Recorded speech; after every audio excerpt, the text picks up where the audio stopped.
Merci, Monsieur le Président. Monsieur le Président, je souhaite tout d'abord remercier l'envoyé spécial pour les Grands Lacs, Monsieur Ranxia, pour ses propos, et ses analyses et ses propositions que nous appuyons. Lors de notre dernière réunion semestrielle, la directrice exécutive de l'UNICEF, Mme Catherine Russell, avait exposé l'impact dramatique de ce conflit sur les populations civiles, en particulier les enfants. Ces exactions se poursuivent. Nous ne pouvons nous y résoudre.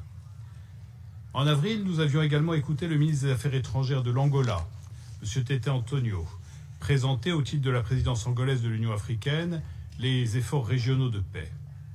Nous saluons la poursuite de cette médiation au travers de l'implication du Togo et remercions les présidents João Lourenço et Faure Gnassingbé pour ces efforts. La France salue leur rôle, ainsi que celui de l'Union africaine et des organisations sous-régionales dont l'association au processus de Washington et Doha est fondamentale.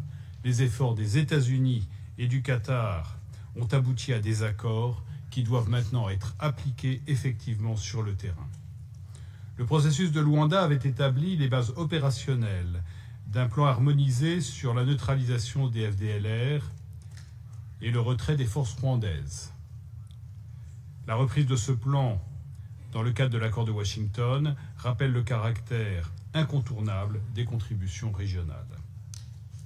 Outre l'attachement de la France au respect de la souveraineté et de l'intégrité territoriale de la République démocratique du Congo, j'insisterai aujourd'hui sur 3 priorités au regard de l'exposé de M. l'envoyé spécial.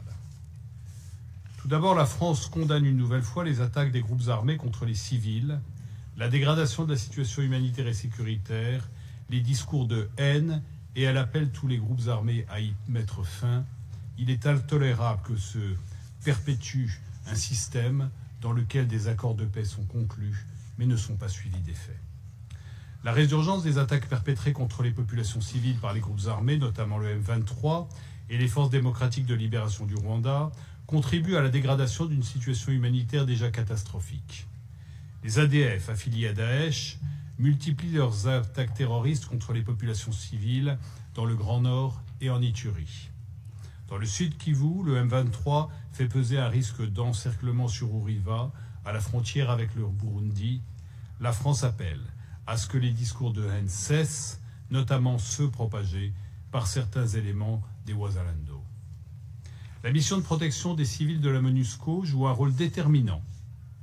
Cette dernière doit donc disposer de la liberté d'action nécessaire et des moyens adaptés pour une mise en œuvre sans entrave de son mandat dans l'intégralité de sa zone d'opération, notamment dans son volet offensif face aux exactions des groupes armés. Gardons cela à l'esprit dans les prochaines semaines. Des progrès immédiats doivent être réalisés afin d'améliorer les accès humanitaires, lever les entraves pesant sur la MONUSCO, notamment sur la relève de ses contingents, et lever les restrictions qui leur sont imposées, ainsi que permettre la réhabilitation des aéroports de Goma et de Bukavu. Je le réitère, la France soutient les médiations en cours et appelle à des efforts renouvelés pour les traduire en résultats concrets avec la cessation immédiate des hostilités.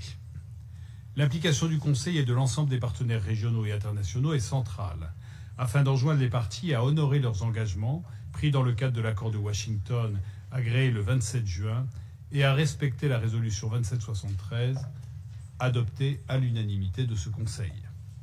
Je salue à ce titre l'annonce des forces armées de République démocratique du Congo appelant les forces démocratiques de libération du Rwanda à déposer les armes et à se rendre aux autorités congolaises ou à la MONUSCO. Il s'agit d'une étape importante dans la mise en œuvre du plan de neutralisation des FDLR, dont la concrétisation est désormais primordiale. De même, la pleine mise en œuvre de la résolution 2773 doit être assurée, s'agissant notamment du retrait des forces rwandaises du territoire congolais et de l'arrêt de leur soutien au M23. Enfin, la recherche d'une paix durable implique de ne négliger aucune dimension de ce conflit.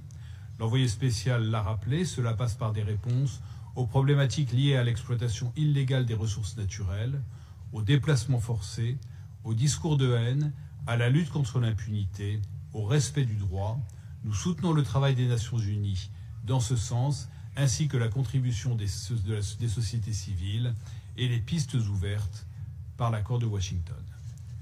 Monsieur le Président, Après des décennies de conflits, il est urgent que les belligérants répondent aux attentes des populations en vue de parvenir à la paix, à la sécurité et à la stabilité dans la région des Grands Lacs. Le Conseil doit appuyer résolument les efforts pour cesser les combats, trouver une solution politique, garantir le respect de la souveraineté et de l'intégrité territoriale de la République démocratique du Congo et répondre à l'urgence humanitaire. C'est le but de la conférence de soutien à la paix et à la prospérité dans les Grands Lacs, co-présidée avec le Togo, médiateur de l'Union africaine, que la France accueillera le 30 octobre à Paris. Je vous remercie.